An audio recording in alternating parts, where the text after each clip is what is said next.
Joining us now for his weekly check-in, Breakfast with Burchett, Republican Congressman Tim Burchett of Tennessee. Congressman, last month, George Santos was seen coming out of your office holding a baby.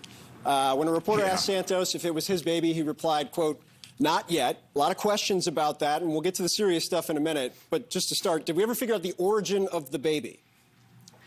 I believe it was one of George's folks that works with him, a lady in his office, his child, from what I understood. It was obviously not mine. I have one daughter. She's back in Tennessee, and my wife and I are very proud of her. I appreciate that as a father of four very much. On the actual serious questions, the expulsion vote, we expect it to come tomorrow. There's clear momentum in the wake of the Ethics Committee report. Will you vote to expel? I don't know yet. I keep going back to that old thing we've got here of a court system. Do we throw somebody out that hasn't been convicted? I think it sets a precedent maybe that we're not willing to do right now.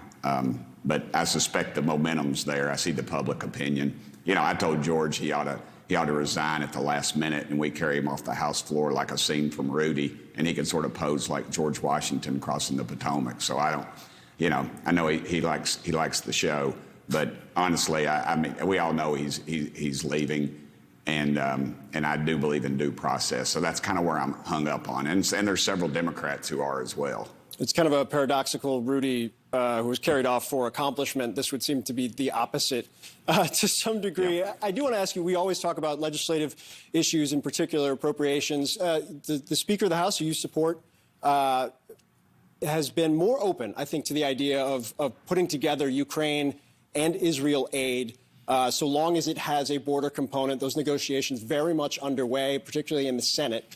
Do you see an outcome there, and would you support it?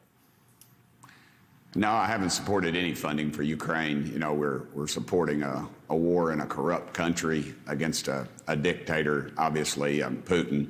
I mean, their GDP is somewhere between France and Canada right now. And we've basically given them over $114 billion unchecked dollars. And we told Trump he couldn't have $4 billion to fix the wall. And they said that would break us. So, and I've talked to so many people from over there who said the supply chain issues and just the immense stealing that's going on of our tax dollars are giving me some great pause there. And I wish they wouldn't tie it together, but I realize the urgency there.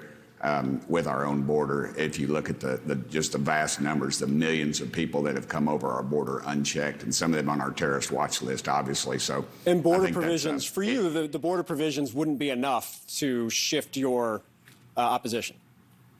No, it wouldn't. I think they ought to separate the bills. Honestly, I mean, if they're good, they're good. Let's do it. Don't tie them to Israel. Don't tie them to the border. Don't tie anything. Just put individual bills: Ukraine, Israel, the border. And vote on those individually. I mean, we're up here. What are we doing? We're naming post offices most of the time. That's mostly what we do in Congress. And then we pontificate to you all and run home and try to raise money. I think we ought to just stay here and do our job and work something out that's feasible and workable with the American public. Now, the base, our base, definitely does not support any more money for Ukraine. I mean, folks are having trouble. We're not. We've got veterans living under bridges, for goodness sakes. We're not. And you look at New York City, where the homeless are taking over the motels, and the New York people that are in a bad way are living on subways. So, where are our priorities in this country? Well, I mean, I think it's a part of the rationale of trying to bring all this stuff together in a single bill, trying to cobble together 218 in the House and 60 in the Senate. We've got a lot more to get to in the weeks ahead, including deadlines in January and February on appropriations, talking about long-term fiscal issues as well. Congressman Tim Burchett, we appreciate the clarification on the baby, but more importantly, on the issues of the day. Thanks so much, as always. Thank you, brother. Hope y'all had a great Thanksgiving. You as well, sir.